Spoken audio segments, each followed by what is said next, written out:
Hello comic book fans, today we're talking about No One Issue 5. We're returning to this series. I took a break, did some other comics, now I'm coming back to the series. This is one of my more favorite ones. It just takes a lot of time to do it because there really is like a lot of detail to break down. Because this is not like any other regular comic book. This is a murder mystery, crime type comic book. And I feel like if you're really into Daredevil comic books, this might be something right up your alley as well, because the main character is not necessarily the main character, right? Like the character No One, he's not really the main character, but he's trying to solve these crimes and stop them as well. And the other characters and instruments in this story, you have one which is Kern, the last name of the guy that's in jail, with his father being the guy that used to be the head of police, and his son did these murders and now he's in jail. So that made an entirely different situation that had made the father forcefully have to step down.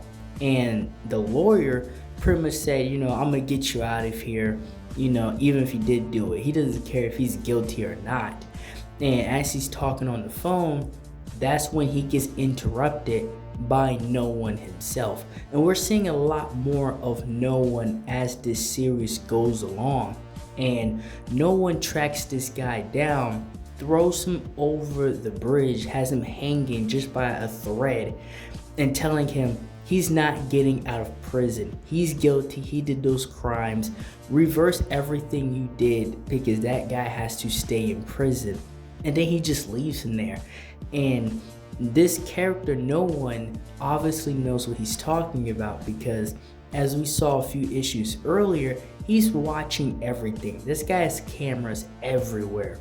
And he himself is trying to track down the main killer while also trying to stop other people from making dumb decisions, right? Like the followers of this guy, etc. And it gets to the father because it turns out that this guy, his son, never actually did the murders, or it seems that way, because all the DA was going off of was his confession, right? He just said, I did it, and they ran with it. There's no actual evidence or anything tangible tying him to any of these murders. So that made the case way harder for everybody involved. Some people find that as a good thing, but others find that as a very effed up thing for their case. And No One is looking through documents, information, when he is stopped by these armed men that worked for the lawyer he just got done, throwing over the bridge. And this is another chance for us to see this guy's skills, who No One is, as a combatant. And not knowing the exact skill level of these guards, but still, there are like at least 4 or 5 of them. And he's able to beat up all these guys. And with the level of his technology, or whatever he has, especially built into his helmet, he sends it like this shockwave that just like knocks everybody out. And he then continues to like beat the crap out of them. So like his combat and skill level is not just like a normal person. Whoever this guy actually is knows what he's doing, at least to some extent, especially with the level of technology he has. And No One was trying to prevent this guy from getting out of prison, but the damage was already done. And now he's ending up walking.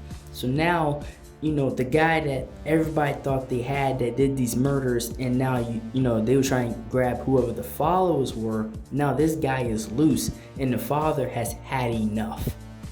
And that's all for this video and this issue. Like, share, and subscribe for more. And thank you for watching.